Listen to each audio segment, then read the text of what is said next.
Welcome back to Split Decision. This week on episode 22, we're going to recap UFC 295 Prochazka versus Pereira from this past weekend.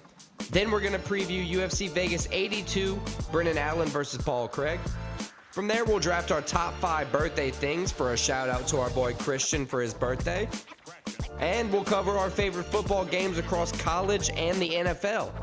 And finally, we'll jump back into Stakes and Takes, our betting segment where we give you our best advice for this week's games. But first, don't forget to like and subscribe, and then head to splitdecisionpod.com where you'll find all our recent podcasts, videos, top 5s, and more. Again, that's splitdecisionpod.com. All right, let's go.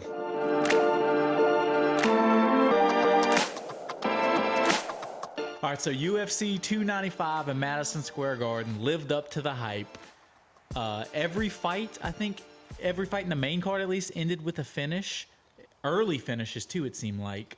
I think there was only one round to judge, 1 or 2 rounds on the whole main card. Yeah, that verdict app made me really sleepy this week. Just not being able to click anything. Yeah, there was only a couple, maybe 3 at the most, like rounds in the whole main card to judge. There were so many finishes, it was exciting, a lot of highlights, and two title fights, and the main event, Yuri Prochazka, Alexander Pereira for the 205 belt. It lived up to the hype. Pereira becomes the You say double champ, 2-weight champ, because he's not. I think double champ is like you have both belts at the same time, but he's won that 185 now the 205 belt in the UFC.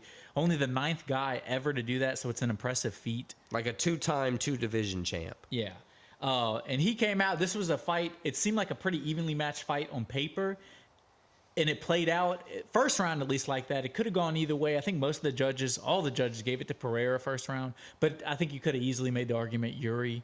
They traded shots. Yuri took him down. He was able to get up, but I think Pereira just had a little bit more damage, a little bit more obvious leg damage in that round. Because they made a good point. Pereira, when he gets on the ground, all he does is kind of play it safe.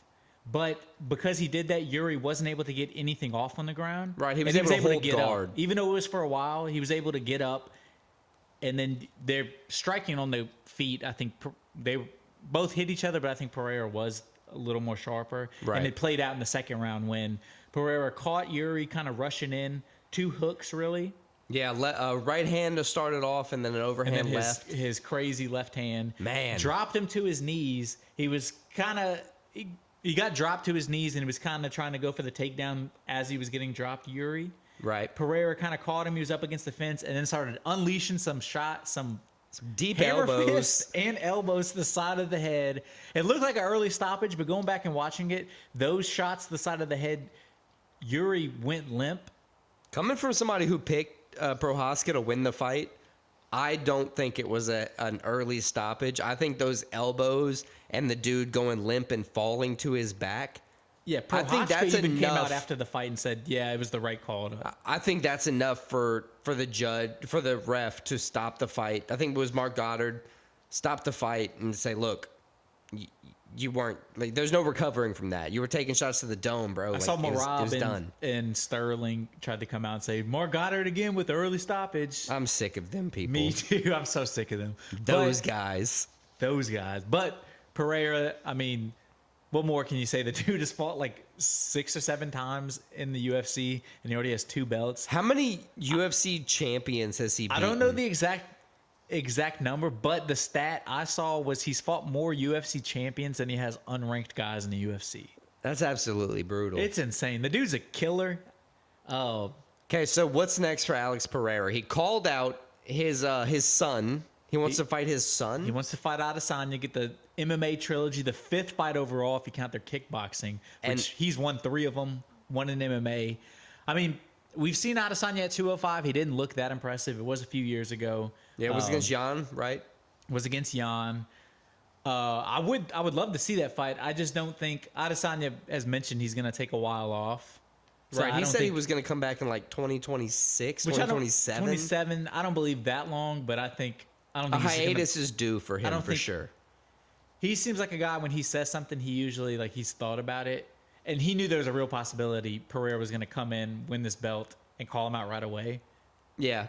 So I don't think that's going to be the fight, although I'd love to see it. I mean, Pereira could he kind of fight anybody. He could. Maybe Anthony Smith. Anthony Smith's been talking a bunch of shit for some reason to Alex Pereira, even though Anthony Smith hasn't done anything but deserving of a title shot. But I would like to see Alex. Did win his last. Anthony Smith did win his last fight out. I remember because I thought he was going to lose. So he won his last fight out. He is ranked in the top 15. He could go and could go for a title shot. That would be like, you want to see a dead body? I think that's what he would do. What is this, like, what's that movie? Stand By Me? You want to see a dead body? Yeah, exactly. That's brutal. But, I mean, impressive. Yuri, I'm not sure where he goes from here. He took a year off. This was a tough loss. Honestly, I think he's going to just be right back into it. I think he's still easily a top contender in this division. I would like to see him, Jamal Hill, whenever he comes back, he's either going to fight Pereira for the belt or Yuri. I would like to see him fight Yuri. Yeah, I would be down for any of those fights. I want to see Yuri fight. I want to see Alex fight, especially now that we see that Alex can fight across divisions pretty easily. He knocked the dude out in 205, so now it's like, okay. He's got power across whatever. Yeah, he's still got power, which is a scary thing for the rest of the division. Absolutely. Look, moving on to the co-main event, we had Tom Aspinall. Also a title fight.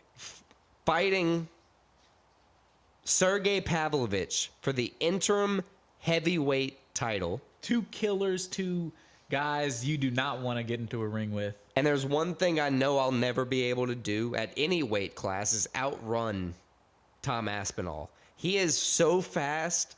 He's so quick with it. I didn't expect him to take a shot like that. He took a kind of reset and then just pummeled from Pavlovich, which if you watch his fights, Pavlovich he's has not a power. guy you can just eat his shots. Like he has crazy power. He just knocks guys unconscious and dead. Right. Aspinall took the shot, was all right, recovered, and then showed his speed. He was way faster, way quicker. Yeah, he hit him hard with an overhand. He didn't look like he looks like a heavyweight because he's a giant ass dude. He's tall, but he's lean. He doesn't move like a heavyweight, and he has. I guess not lean. He does have some girth on him. He's still like 250, but he's not like, he's not like Derek Lewis coming out, at the beginning of his career heavy. He's an in shape heavyweight guy. He's a guy that takes it very serious too. Yeah. He started out with jiu-jitsu, so he has a ground game. He chokes a lot of these big dudes out, but he proved he has it every kind of way. He can choke you out. He has the crazy power. He knocked out kind of the boogeyman in the heavyweight division, the guy everybody was afraid to fight because he has that crazy power. Such an impressive performance. Finally, he gets the interim belt, so he gets a belt. Aspinall's one of those dudes you watched him probably like 2 or 3 fights ago, and you're like, that guy's like goddamn, that's level. crazy. He's a championship level, so now he's officially a championship level with that belt. I would like to see. They're talking about Jones not being ready till like the summertime. I want to see Aspinall fight before then. Yeah, Can you defend an interim belt? I think if they defend the interim belt, that'll just be some tomfoolery. John Jones needs to vacate the belt and just come back and just. If you're him a that title good, shot guaranteed. If you're that good, you're not going to have a problem winning it back. But everybody else has to vacate when they're injured. Well, not everybody does. A lot of people, if they can't fight for a year plus, will vacate the belt. Well, a lot of times the UFC takes it. They're just not going to do that to John Jones because that's their golden boy. They should, Cocaine Wayne. They should, but shout out John Jones. I love you. Yeah, I do too. Honestly, he won't vacate, but I want to see Aspinall fight again before John Jones. I would like to see him fight Gane or Almeida. Jonathan Almeida would be a crazy fight, but then Cyril Gane and Almeida are already beefing on Twitter, talking about because Gane doesn't want to fight Almeida, which is obvious because Almeida would take him down, and I don't think Gane could deal with his ground game. Even though Gane, has a little bit on his own, a little bit, but that's obviously his big weakness at the elite level. Right. So, but now that fight's being called out. It's just going to be a. Well, the funny thing is, Gane, shelf. When Aspinall won his last fight, he called out Gane, and Gane said, "Nah, you don't have a belt. I'm not fighting you." And then as soon as The Aspinall second wins Aspinall wins the Khan belt. starts calling him out, and it's like, You've got the belt now. I am the hunter. I am coming. It's like, well, now you just... It's like you were pussy before. Yeah, though. it's come across pretty lame, Cyril. Right. Absolutely. Yeah, I agree. I want to see Aspinall fight before John Jones.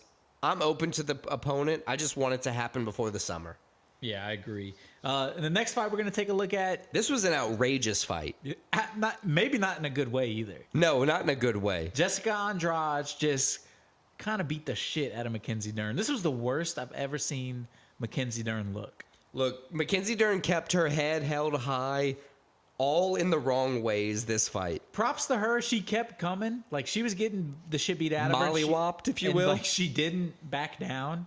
She didn't cower, but man, Jessica Andrade, she needed that 2-3 fight losing streak coming in, and she was just piecing her up on the If this was a college football game, Andrade would have been ejected for targeting. That would have, like, if this was absolutely This is a college nuts. football game, she would have sat herself in the third quarter. Like, it was that big of a Yeah, it was crazy. Andrade absolutely pieced Mackenzie Dern up. She held her chin as a moving target, sometimes not moving target, for Andrade to hit. I'm surprised.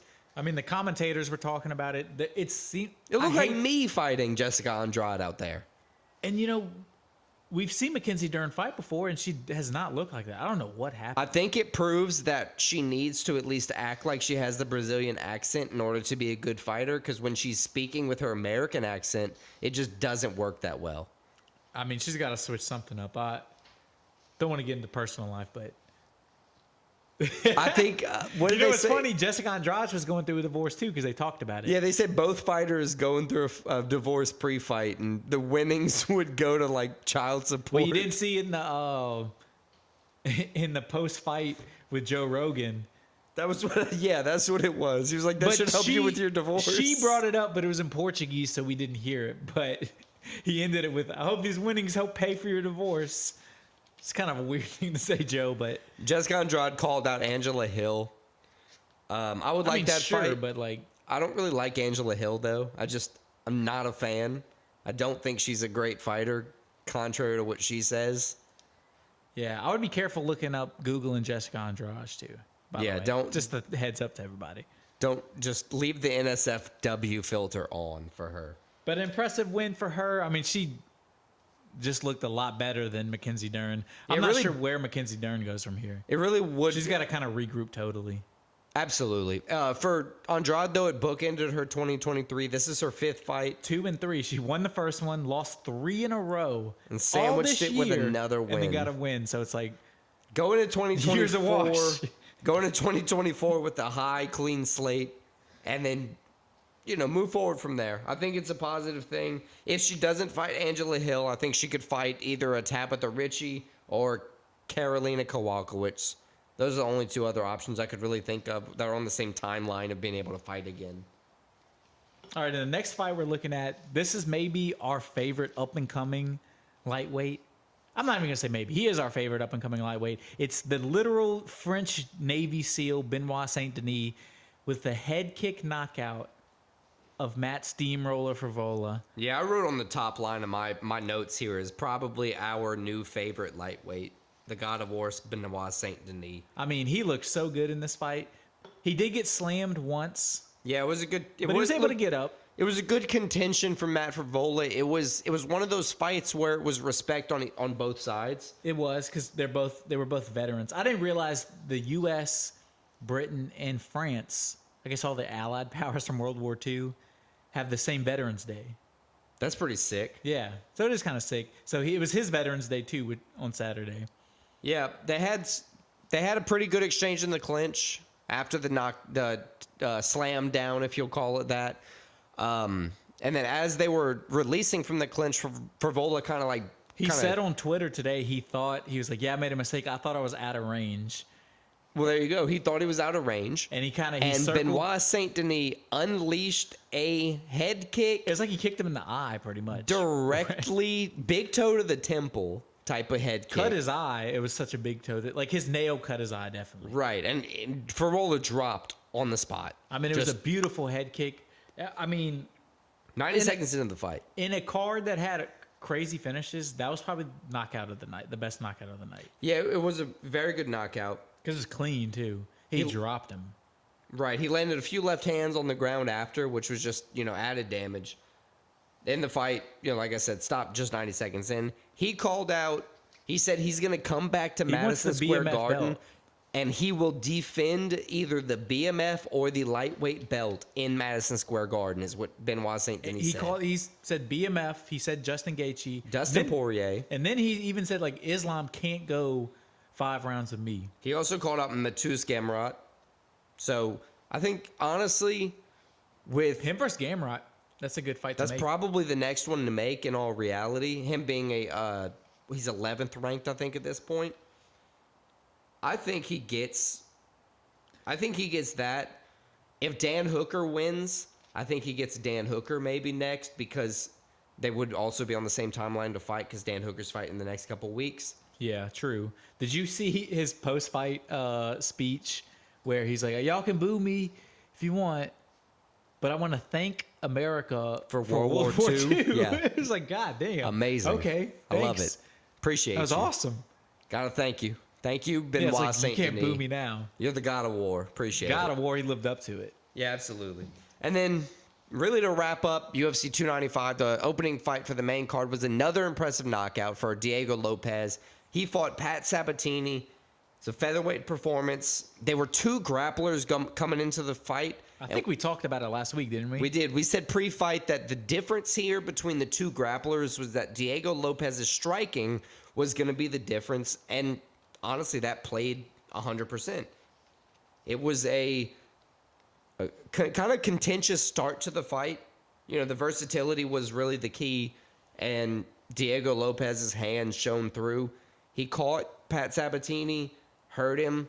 Yeah, Pat Sabatini fell to the ground, and it was one of those ones where he had his arm trapped. Under his own body. And he couldn't defend himself, and just some clean ground and pound to the face. Yeah, bouncing your head. Fight stoppage. Another fight that was just inside of 90 seconds. I mean, it was crazy how quick these fights were finishing. 3 fights on the main card, within the first half of the first round. It was crazy. And I love to see it. Yeah, that's what everybody wants. I'll pay $90 for 6 minutes of fighting. And Diego Lopez, maybe the best hair in the UFC, but also maybe the worst tattoo. Yeah, I didn't like him when I first saw him. He's a killer, though. He's a very entertaining guy to watch. But now, based on threats, I have to like him because I'm scared of him. He's the man. He's pretty cool. Diego Lopez, I think he's got a good future in the featherweight division. He has a pretty big, if you are big on MMA social media, Twitter, Instagram, he has a lot of fans on there. So he's a guy that if he continues to win, he's going to have a lot of people talking about him. Absolutely. I agree.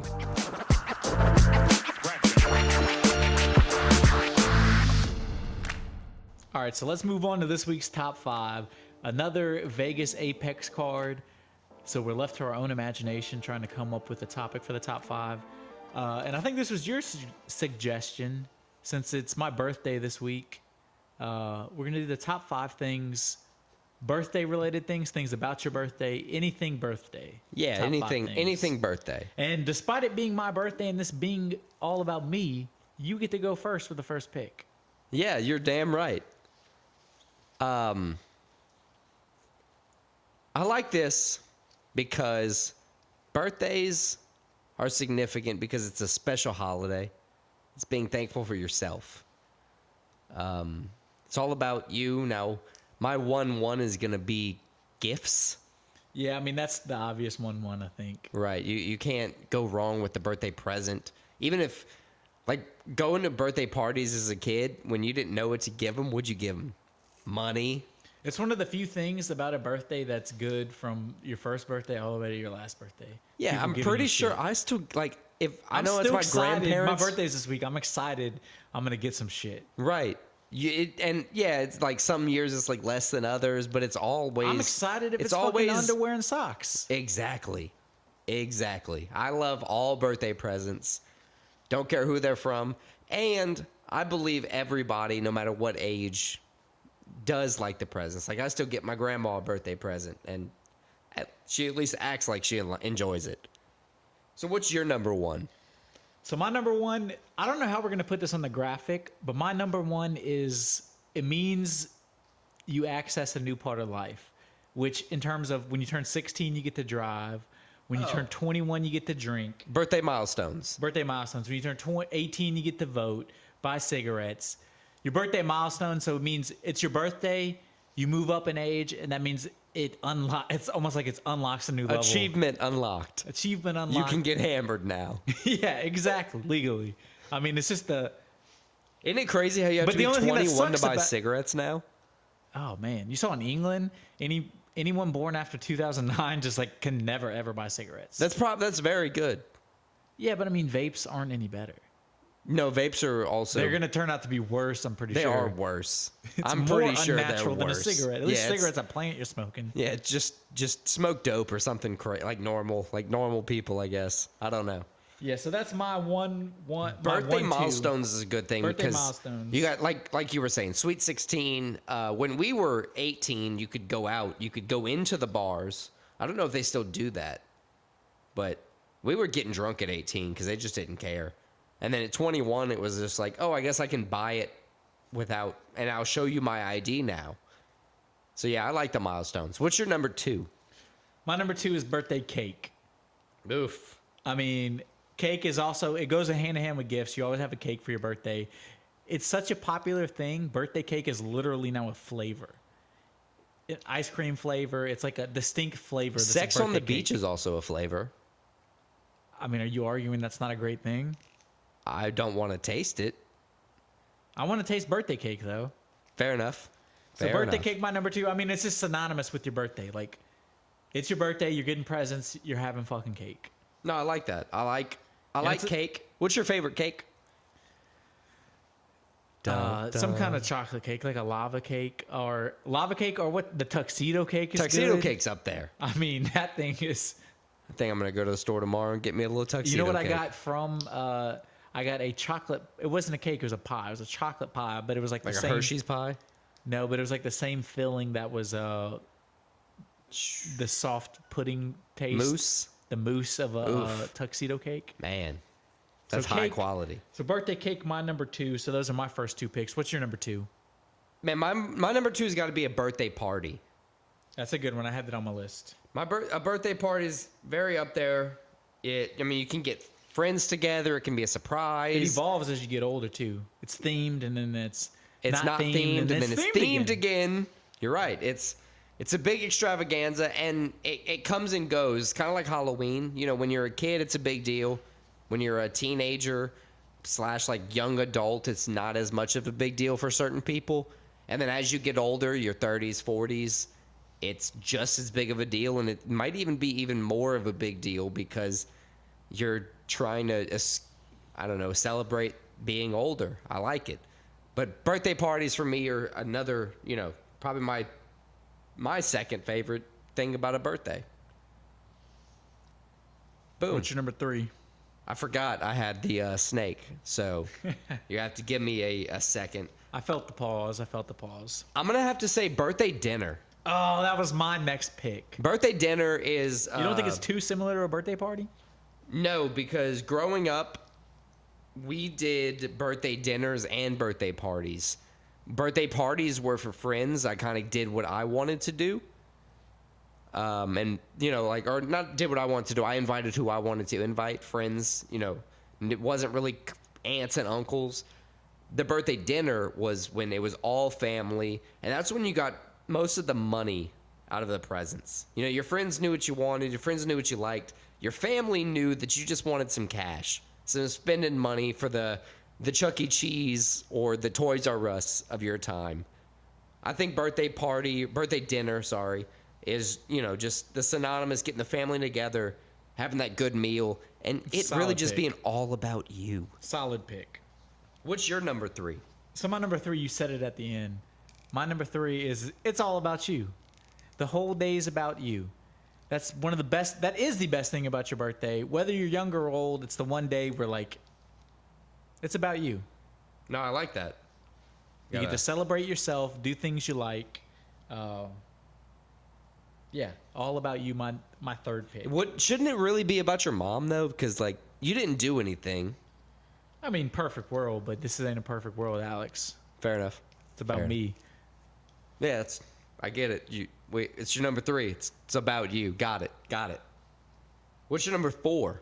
My number 4. This is where it starts getting. We're making. We're doing some Reaching. reaches. So my number 4. It only took 6 things to cover the top birthday things ever. Yeah. Pretty much. My number 4 is your birthday is an excuse not to listen/do something. If anybody asks you to do something or you're supposed to do something, It's my birthday. It's my birthday. That's my excuse. I'm not doing it. You don't have to do anything you don't like. It kind of plays into it's all about you, but A birthday excuse. birthday excuse. You can use that. Kind of like birthday hooky. And now getting out of work, the getting out of person school. asking you to do something, they're the asshole. You flipped it. You Uno reversed it on them. I like that. No, I actually do like that pick. That's similar to the It's All About Me, but it plays a different level where it makes them feel guilty about asking you to do anything, like to move. Yeah. My favorite thing to do on my birthday, which this is a personal one for me, but I'll put it as my number 5. So I'll do my number 4 first. My number 4 birthday is gonna be surprises. Birthday surprise. Birthday That is actually a good surprise. one. How did I not think of that one? Well, because it's often associated with the party, but in this one it's more like you didn't expect anything, and then you got that gift or you got that party. It's just the general birthday surprise. It's kind of a catch-all for the surprise where you didn't think people were thinking, but they really were. So, the birthday surprise. No, I'd like that pick a lot. I think it's a really good pick. And then my 5th pick, kind of the end-all, be-all, my favorite thing to do on my birthday, and you can ask anyone in my family, is radio silence. My favorite thing to do is to not respond. Maybe the next day hit everybody with a thanks for their birthday wishes on the social medias and all that, but just doing what I want to do. Being by myself, hanging out with who I want to hang, planning that ahead of time, and everybody else gets ghosted. It's my birthday. It's kind of like my version of It's All About Me. Yeah, they all kind of play in together of why it's great. But yeah, I do like that pick. Like going radio silent. Because my pick, my number 5, kind of plays into yours and which plays into mine. Whoa. Is no guilt. Yeah, You there don't you have go. any guilt on your birthday, whether it's plans you want to do. And not if you talking have to guilt, anybody, they're the asshole. not talking to anybody. You can eat what you want to. It's the one day like, oh, I don't care if I eat unhealthy. I don't care if I don't do anything, if I'm lazy today. Like, you have That's no the guilt week you about get anything. 2 cheat meals or 2 cheat days, whatever. You don't have guilt about anything. Right. Murder, don't care. Exactly. Fair, I like It's that. the one day. It's like the purge. One day they can't even arrest you. Well, they could. They could, but then they're the asshole. Let's try this on Thursday. You try it and see how it goes. I'll need to borrow your driver's license so I have proof of identification. But yeah, I think that kind of wraps up the birthday top 5. I mean, this was a interesting one. It was fun. It was one we both really had because there's like 5 like concrete things, and then Yeah, you I kind think- of have to start reaching a little bit. I think anybody's top 5 would consist something of like a birthday party, birthday presents, birthday cake, birthday milestones, like you said. So let's recap. My number 1 was birthday milestones, like drinking, driving, not in that order, voting, Maybe in that order, renting a car. but not together. My number 2 was birthday cake. My number 3 is it's a day all about you. My number 4, it gives you an excuse not to listen/do something. And my number 5 was you have no guilt on your birthday. It's a really solid top 5. And my top 5 were birthday gifts, birthday party, and number 3, birthday dinners with your family. 4 would be surprises, and 5 would be being radio silent.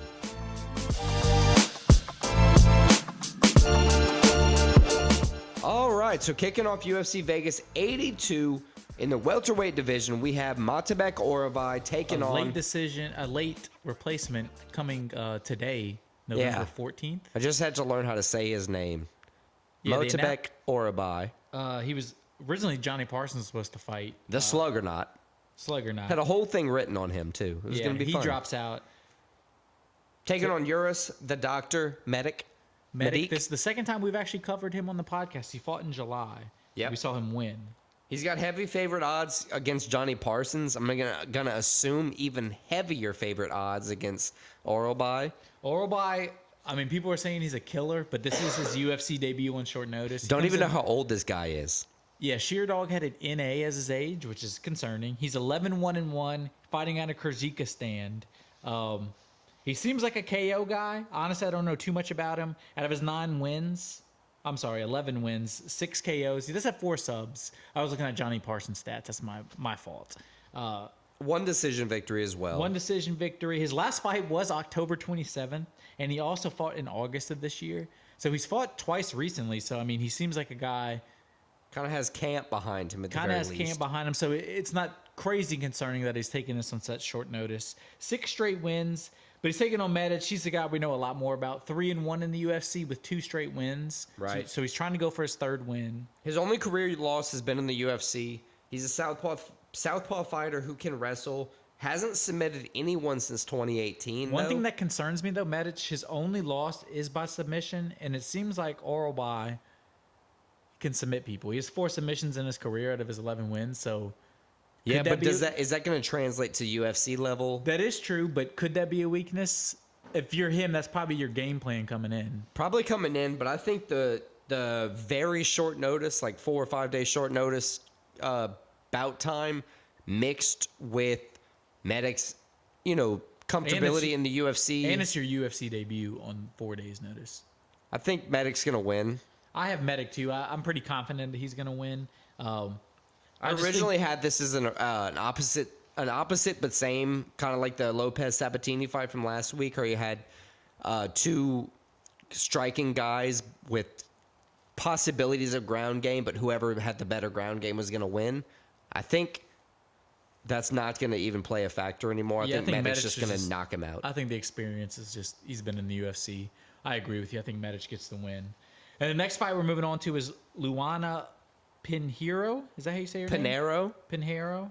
Taking on Amanda Ribas, 2 Brazilian fighters. Pinheiro comes in 11-1, never been finished. Her only loss is by decision. She's 3-0 in the UFC. We last saw her fight against Michelle Watterson in April, I believe, of this year. Yeah, and she really put a beating on her to win by decision. One thing that is concerning, she's only had 1 fight since 2021, which was the one in April, and no UFC finishes, although she does have 9 straight wins. She's taking on Amanda Ribas, who is a girl that's pretty active. Right. Yeah, and to say that Pinheiro's only career loss was in 2017, so she's gone 6, almost 7 years without a loss. But like you're saying, she's not very active. So, and Amanda Ribas 11-4, 6-3 in the UFC, but her last 6 fights she's alternated wins losses. So win loss. Her last fight was a loss, so that would suggest she's due for a win. At least for you. That's what it's suggesting to me. I have Amanda Ribas winning this fight. I just think the activity is going to play a factor in this. She's way more active than Pinheiro. Yeah, I got Amanda Ribas winning the fight. So my kind of lean on factor here is that while they do spout similar styles and similar records, both fighters have 2 KO victories. They're also the same age, the same height, and from the same country. I know. Both Brazilian, both 5'4". They both have 11 wins. One has 1 loss, one have 4 losses. Both have 2 KO victories, right? One has 5 submission victories and one has 4. And, numerous decision victories from each. I think the big difference here is that Luana Pinheiro is not as reserved as Amanda Ribas. I think Amanda Ribas is just going to be hesitant a little bit, and I think that's what is going to be the key to victory for Luana Pinheiro. Like that we're having some we're disagreeing on. It's only going to work if I win. That's good for me, because... Like last week. Yeah, I know. So the next fight we have to talk about is going to be Peyton Talbot in the bantamweight division, fighting Nick Slick Aguirre. Undefeated Peyton Talbot. This is the heaviest odds on the whole card. And it's surprising because the guy with the biggest favorite, it's his UFC debut, and he's only 6-0. I think that leans into how much he strikes. The UFC likes him. He strikes a lot. I was looking at his stats. He strikes almost 10 strikes per minute. One thing that's concerning, though, he's 6-0, as we said. Right.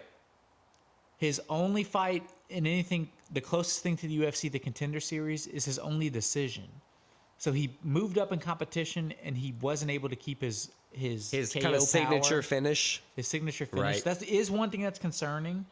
And he's taking on a guy who's never been finished. Right. Nick Aguirre lost to Dan Argueta in his UFC debut. That was his first loss in his career. Yeah, 7-1. 3 KO victories, 4 submission victories. So he's kind of proved that he can get it done however he needs to. But when it goes to the cards, he didn't have what it took against Dan Argueta. I'm not sure how Peyton Talbot wins this fight, but I believe, since I don't know much about either fighter in this one, then I'm going to just side with Vegas. Yeah, I'm surprised the odds are this in favor of Talbot. I mean, minus 900 for a money line is pretty heavy. But I got Talbot winning. I think he's going to come in. I think his last fight, the decision, wasn't the norm. I think this guy has power. I think he gets a knockout. And the next fight we move on to is going to be Chase the Dream Hooper, the 24-year-old, taking on Jordan Monkey King Levitt, the 28-year-old. Hooper comes in 12-3-1, so 12 wins, 3 losses, 1 draw. Dude, Chase Hooper's whole career in the UFC has been win-loss, win-loss, He's 4-3 in the UFC. And he's due for a loss. Yeah, so he won his first, lost his second, as you said, alternated. I think this is the time he ends that alternating streak. Jordan Levitt comes in 11-2. He's 4-2 in the UFC. He is coming off of a nice win. I think Chase Hooper, though, his ground game is killer. And I think the ground game is going to be where he beats Levitt. Levitt does only have 1 sub-loss, but it was to Paddy Pimblett. And I think Hooper kind of has a comparable ground game to Paddy. Yeah, I think this one is a similar take as, we have similar styles that the more adept in that style is going to be the victor here. While I disagree that Jordan Levitt is going to lose, I actually think he's going to win. I think he's better on the ground than Chase Hooper, and I think he's going to show that here. I think that's actually going to be the key to his victory is, being stronger on the ground than Chase Hooper. I picked Jordan Levitt to win the fight. So we have another one we disagree on. Right. I hope we agree on this next one. It's Michael Morales in the welterweight division. 15-0, perfect in his career. 11 KOs. In the UFC. 1 submission victory. With and two UFC TKOs, too. Right, already. So he's finishing people. He's stepped it up with the step up in competition. And 3 decision victories in his career. Taking on Jake, the Celtic Kid Matthews. 19-6. 5 KO victories, 8 submission victories, and 6 decision victories. He's only 29 years old, but he's been in the UFC since 2014, and this will be his 19th UFC fight. So that's proves crazy. Several things. That proves that he can get it done multiple ways. He can knock you out. He can sub you. He can win on the cards. But he's versatile, and he's durable.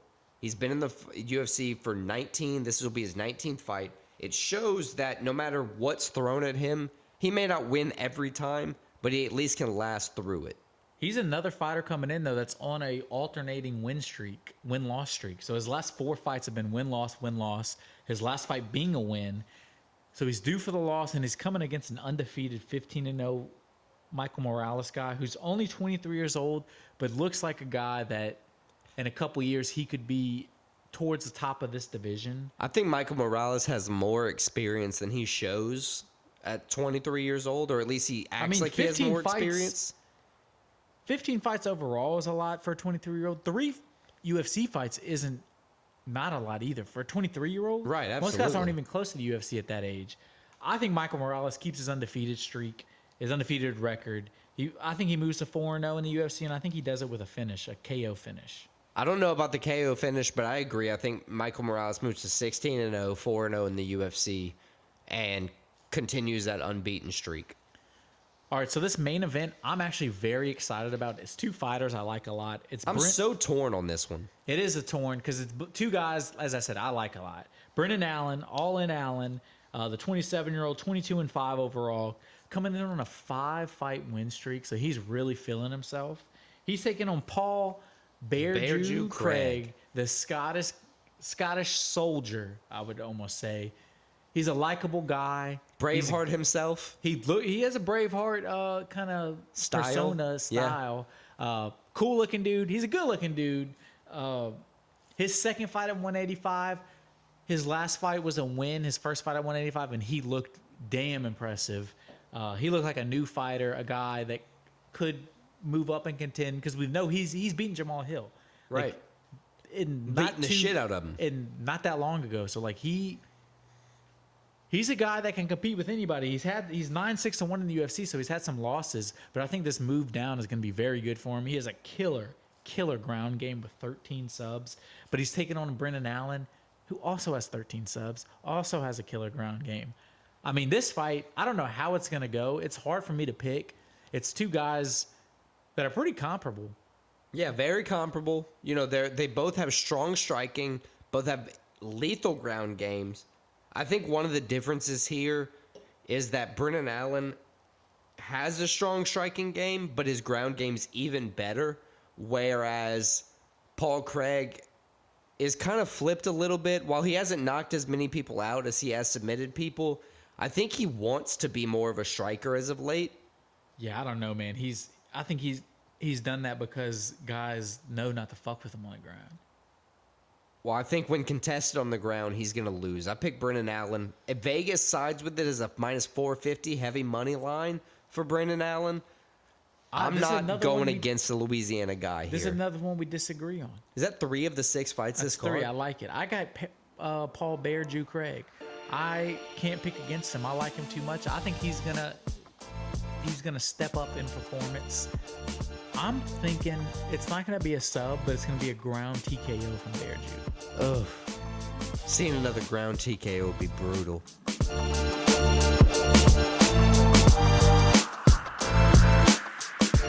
Ready, set, hut.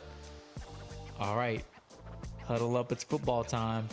Back to our weekly NCAA and NFL coverage where we cover the biggest games of the week, 5 each league. And the first game we're going to cover is going to be an NCAA game, and it's going to be the number 16 Utah Utes taking on the number 19 Arizona Wildcats in a Pac-12 matchup that has huge Pac-12 title game implications. Who is your persona this week? I kind of used a little Cam Newton cadence. I didn't know if it was that. He goes, ready, go.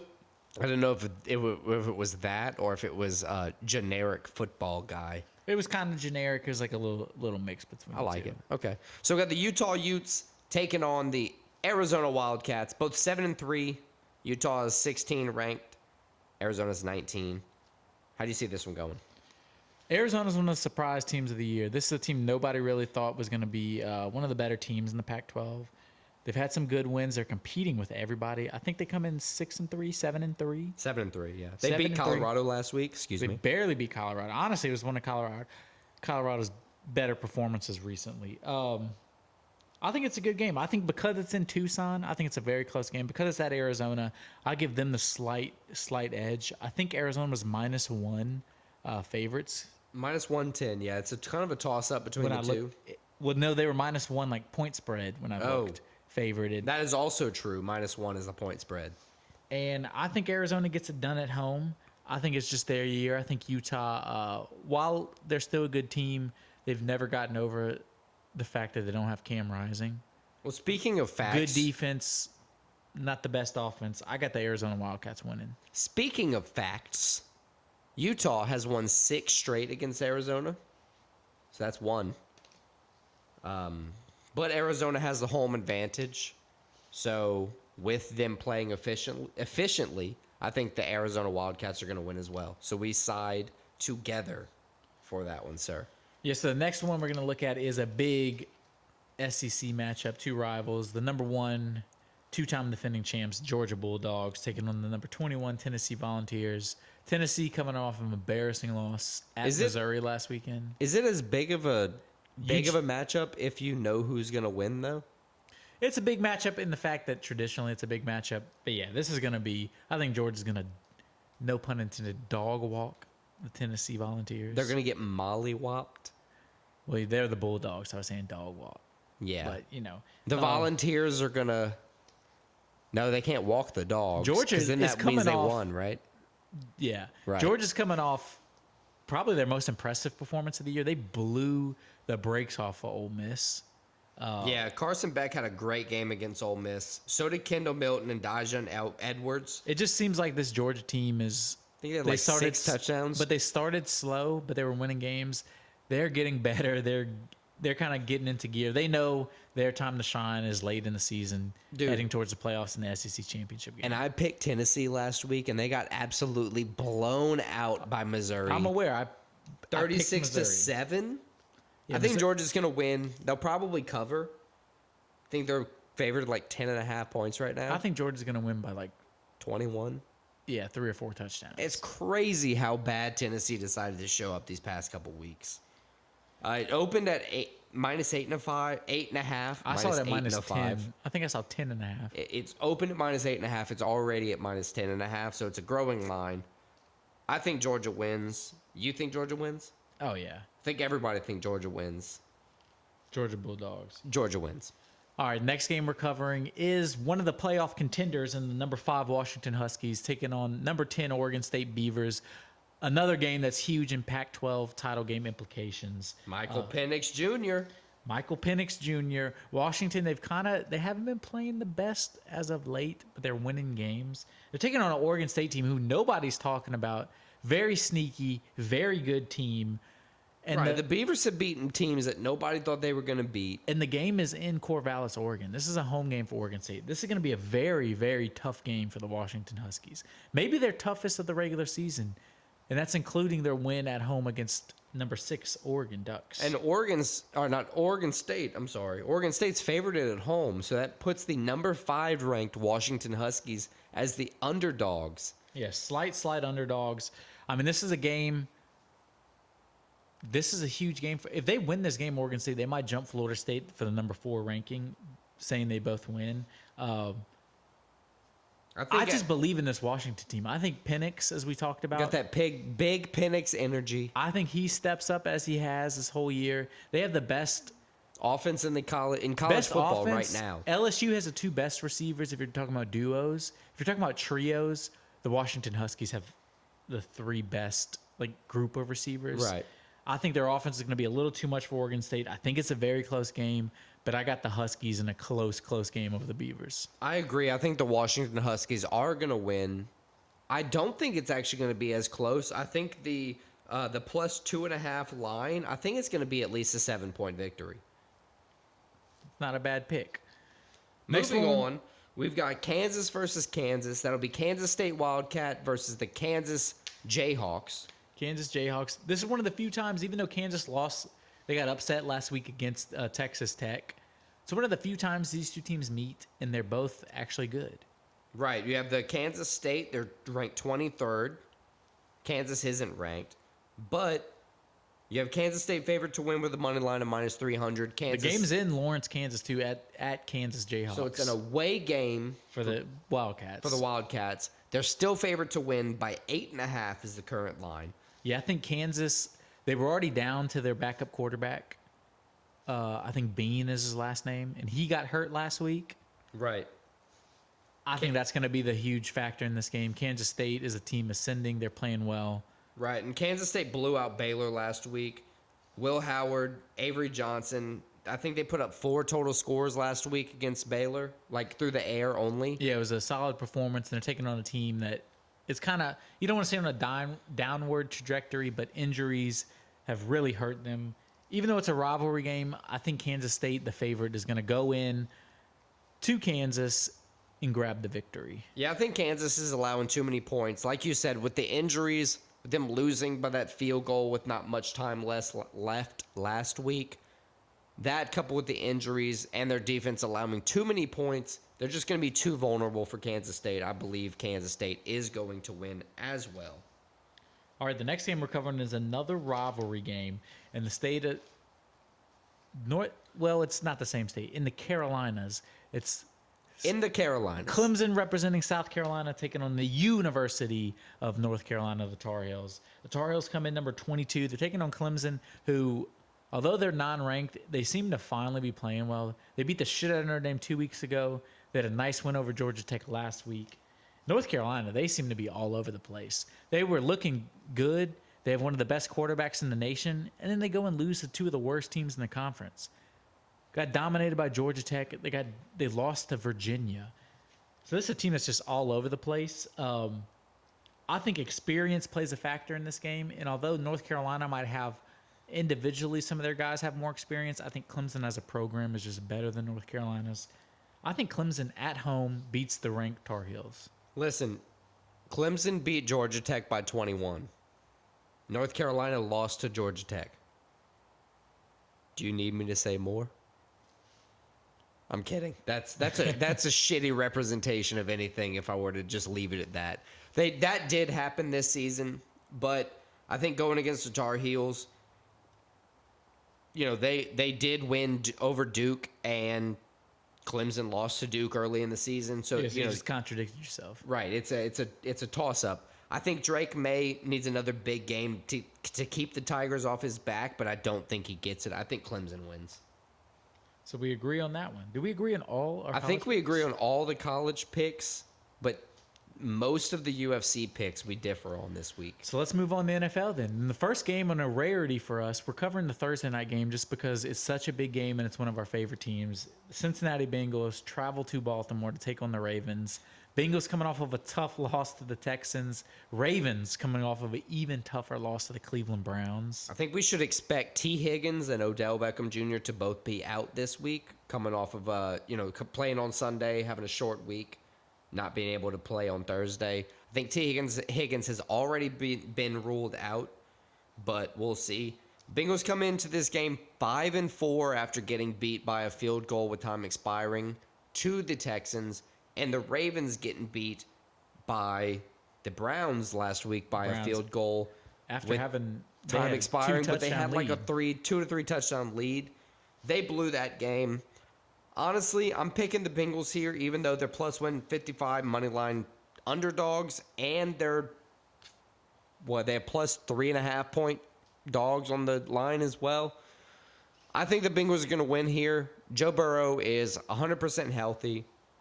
He's going to have a little bit of rhythm, having two games with T. Higgins not in there, having to rely on the tight ends, Jamar Chase and Tyler Boyd. Mix in a couple, good rushes from Joe Mixon, maybe some good ground game, and we'll have a solid game from the Bengals. The Ravens haven't had to do much to win games recently. We haven't had a crazy big performance out of Lamar Jackson. Not a bunch of passing yards. He's just been very efficient. Which, they're 7-3, so that plays very well for them to start the season. What do you think?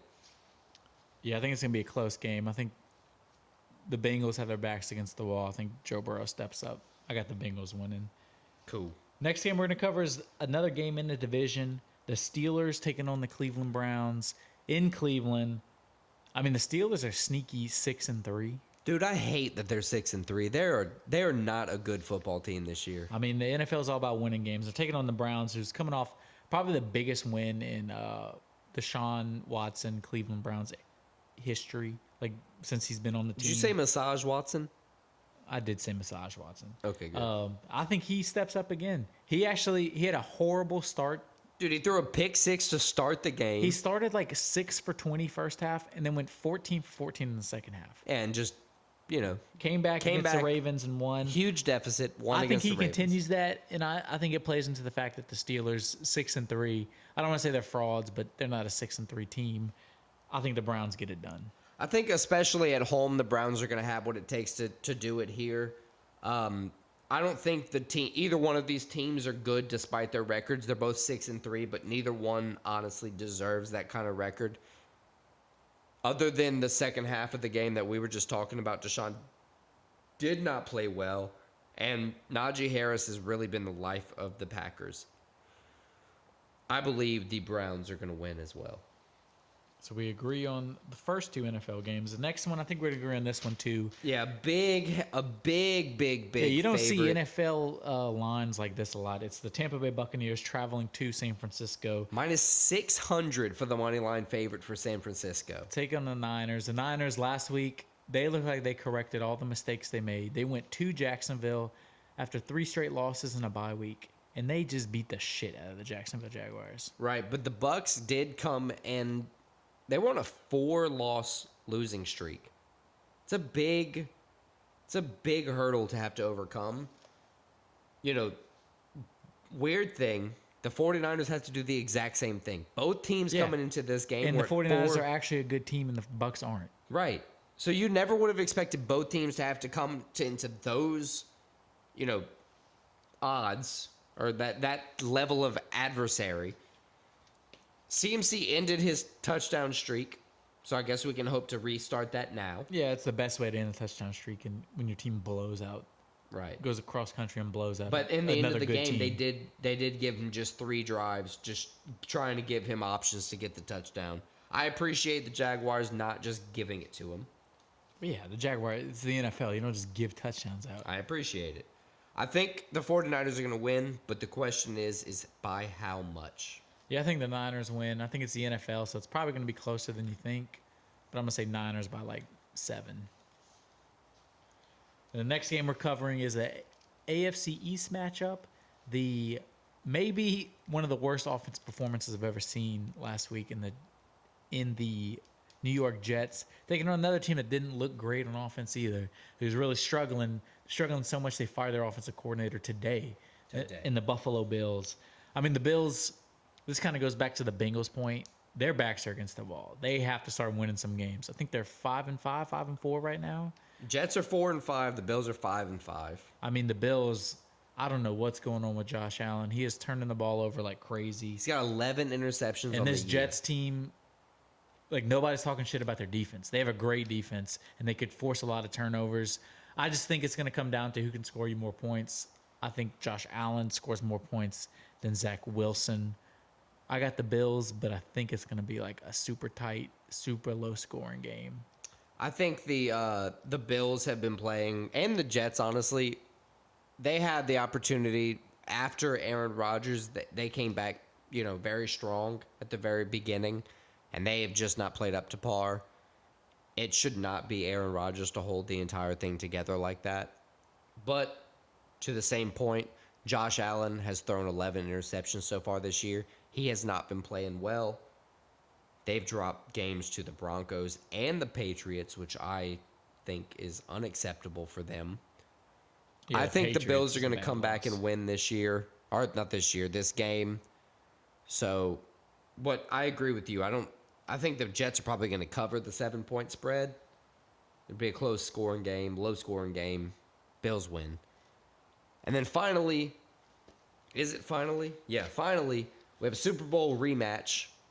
Eagles versus Chiefs. Probably it's Monday Night Football. Probably the best Monday Night Football game of the season. And probably the two, you said Super Bowl rematch, probably the 2 best teams in the NFL right now. Just if you say, just like if you had the plain bet, as day. if you had the bet who's going to be in the Super Bowl, you would say it's going to be these 2 teams. Yeah, one of the two. Like not playing like a fan favorite reach or anything. I'd say it's going to be the Chiefs or It's Kelsey the Bowl, Eagles. Kelsey Bowl 2.0. Yeah, you got brotherly love with a good brotherly shove this week. That's a good one. Is it a good one? It might be. How Let me many have times it. do you think they're going to mention Taylor Swift in this on a ESPN Monday Night Football game? This is the first time the Chiefs have been Okay, on Monday well, Night Football. You want to know how much they're going to mention Taylor Swift this week? I'm going to read you exactly what I wrote for this game. Brotherly love with a brotherly shove. The Kelseys come together in a Super Bowl rematch where Taylor Swift should do the halftime show. That's all I wrote. Oh, that's a lot about Taylor Swift. Well, that's more about Taylor Swift than it is about football. I mean, I think these are both teams that they keep winning games, and they have 2 of the best records in the NFL, but they haven't looked like they're playing their best yet, which I think is scary for the rest of the NFL, though. Right, they're 8-1 for the Eagles, 7-2 for the Chiefs. I think both teams are going to ball out in this game. It's going to be a very entertaining game. I think there's going to be plenty of offense. I think it's going to be a very great game, but I think the Chiefs are going to win. You know, I had the Chiefs. Are you I'm switching? going to make a last-minute switch. Ooh, the Eagles? I think the Eagles get the dub. I think A.J. Brown goes off in this game. And I think the Eagles go in there and get the win. Honestly, if the Eagles win, I could stand to hear a good Roan Eagles chant. You know what I'm talking about? I do know what you're talking about.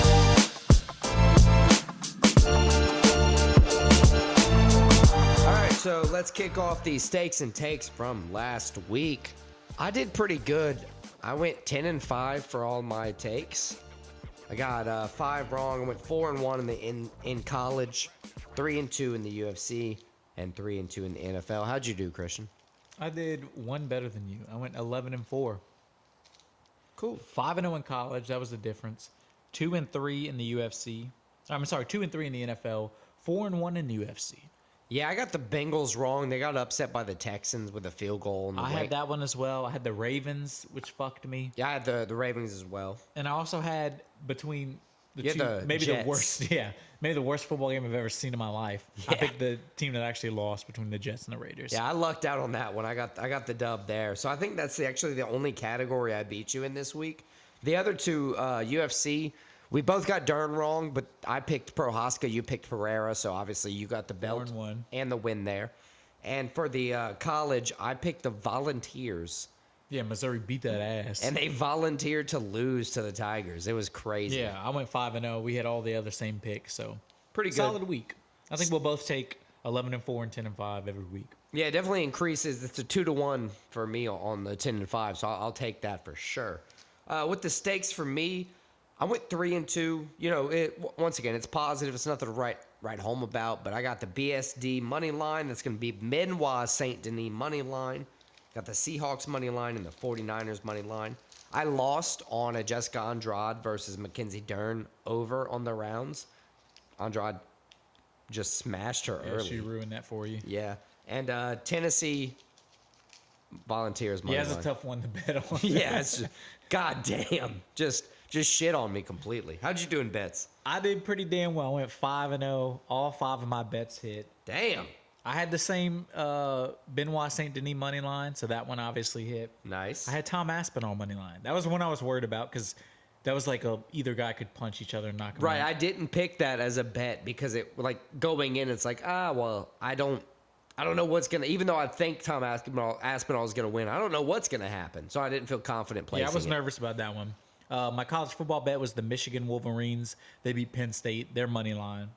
Then NFL, I had the 49ers, who I think I bet money line almost every week they play. Pretty much. I mean, it's worth it at this So point. they finally went. They finally ended their losing streak. So that was one. And then I had the Seahawks money line over the Commanders. I just thought they were the better team, and it was a close game, and they eked it out. But 5-0. They got it. That's all that matters. 5-0. 5-0, nice. So, changing things up a little bit this week, instead of just, kind of rattling off the standings every week, I want to do things a little bit different. I want to try to pick an upset of the week. I want to each give a different one that kind of we think is gonna win the upset on the cards. Give people a little betting advantage, if we will. So is this UFC? Is it football? Is it any sport? I think it's gonna be any sport that has a plus money line. Nothing that's saying like, oh, I'm just gonna pick this one because it's not gonna win. But let's pick one that we think is gonna be All right, the upset. I got an easy one for this week. All right, what you got?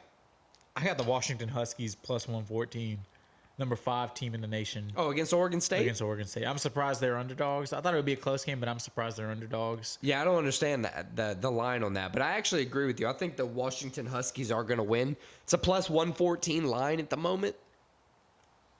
Honestly, by game time, I think it's probably very strong. by game time it probably will be an even or Washington favored, but still. My upset of the week, I think I'm going to go with the alopecia king himself, Josh Dobbs, Minnesota Vikings money line plus 110 over the Broncos. I think with how bad the Broncos have been this year, I think the only reason they're they're getting coming the off money some line wins. favorite is because they've had a couple weird wins over the Chiefs, 49ers, a couple weird teams like that. Where I mean, those are good wins. good wins for them, but they're not a good team. I think the And we Broncos probably have Justin Jefferson back this week. I don't know, man. I think the Broncos are finding themselves, and I think Josh Dobbs, he's not going to play like this forever. But he can play like this year. Can he? Not He the might. whole year. He might. So I pick Minnesota Vikings money line plus 110. You got the Washington Huskies plus 114. A kind of bets you got this week? What kind of stakes you going to make this week? I actually have Washington Huskies money line as one of my bets. Okay, so you putting your money where your mouth is. I like that. Plus 114. And my other college bet, kind of a big favorite, is the Georgia Bulldogs. I got them at -1. I'm sorry, -440.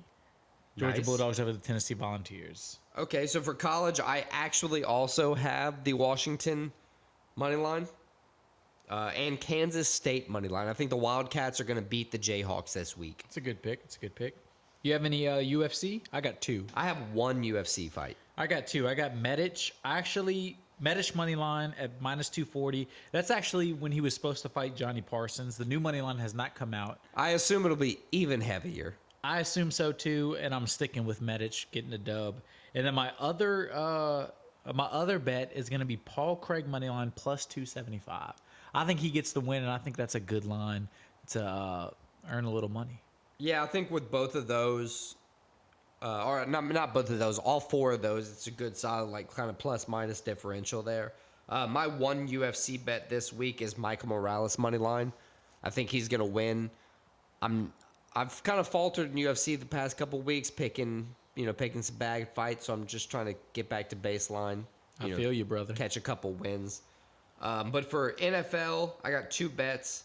I got 1 NFL bet. I got the Bengals money line. I'm gonna ride that lightning. I like it. And then I got the Kansas City Chiefs money line. I like both of those. Well, I think the Eagles are going to win, but it's not a bad bet. I have the Cleveland Browns money line as my only NFL bet, -192. Brownies for a brownie. Got it. I think at home against the Steelers, I think they get it done. Nice. Yes, I think that wraps up our bets, our stakes and takes for the week. Check us out next week when we review UFC Vegas 82. Take a look at the big football games of the week, both NCAA and NFL, and go over our stakes and takes from this week and give you our stakes and takes for next week.